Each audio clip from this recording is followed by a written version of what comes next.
We're Bill and Judy Long. I was a research scientist at MIT for 36 years. I taught school in Waltham for 36 years, and then God just gave me the thought, you're finished, you're to move on and do other things. And you guided out of teaching and doing more work with internationals. My fears were, what would I have in common with them? What would I talk to them about? And God just had to break down those fears and show me they just want love, they want to be cared for, they want to know you. Because all they hear is negatives. People do not want them here. So when someone compliments them, they just want to talk to you. I'll say, I'm just curious.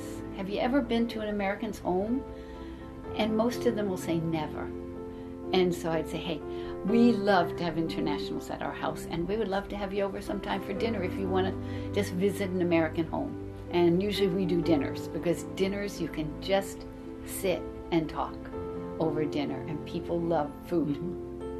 The important thing about having them over is to make it simple. It's their American experience, so cook what you would normally cook and keep it as simple as possible so that you can spend as much time with them and not with the cooking. The way they find out we're Christians is, first of all, we say grace before the meal. And so I explain to them what I'm doing and that I'm thanking God. And so sometimes that starts a conversation. There's also a grace in Norwegian above the table. That's a good conversation starter too, trying to figure out what that says. There are other things around the house that reflect the fact that we're Christians. So, those often start conversations. But we just go ahead and be friends with them and tell them about fun things to do in the Boston area and just have a nice conversation. Often, at the end, when we're just about to say goodbye, they start asking us questions about church, our faith. It's like they've been waiting the whole night to see if we were going to push something on them. And when we didn't, they became curious. Really, what we do is strictly friendship evangelism. Just, I care about you. I love to have you visit our home. And we just want to get to know you as people. And it's so much fun. We don't want them to feel like we did this just to tell them about church. We want this just to be, we care about you as people. The kids who would come to church on Sunday, we always had lunch here every Sunday after. And one Sunday, this one guy came and he said, I want to tell you why I'm here. I'm only here because you give free lunch on Sundays. So he came to church that day, he came to lunch.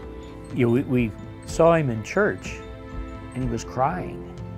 Yeah. He was so moved by the service that it really touched his heart. He became a Christian, and then he met his girlfriend who he started bringing to lunch, and they both got baptized, and they are married, and we had the reception in the back room. And they are like our own kids at this point.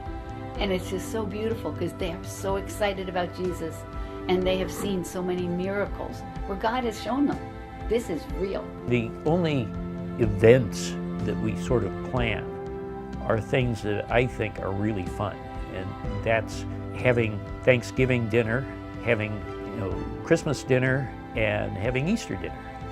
Those are the only three things that I can think that we actually put a lot of planning into. Otherwise, it's just getting them involved in what we're doing. When I go to a restaurant, I always bring a card, draw a little funny face, and Adam is an A+ waiter. Thanks for making it so nice for us, Bill and Judy. And then I'll write in the face, God smiles over you. And then we put the tip in here. So we're just saying, Lord, help us throw seeds out because we don't know the impact.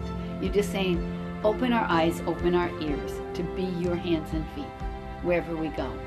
So, we don't know where any of this leads, but we just say, Lord, you open the doors because we just want to follow you.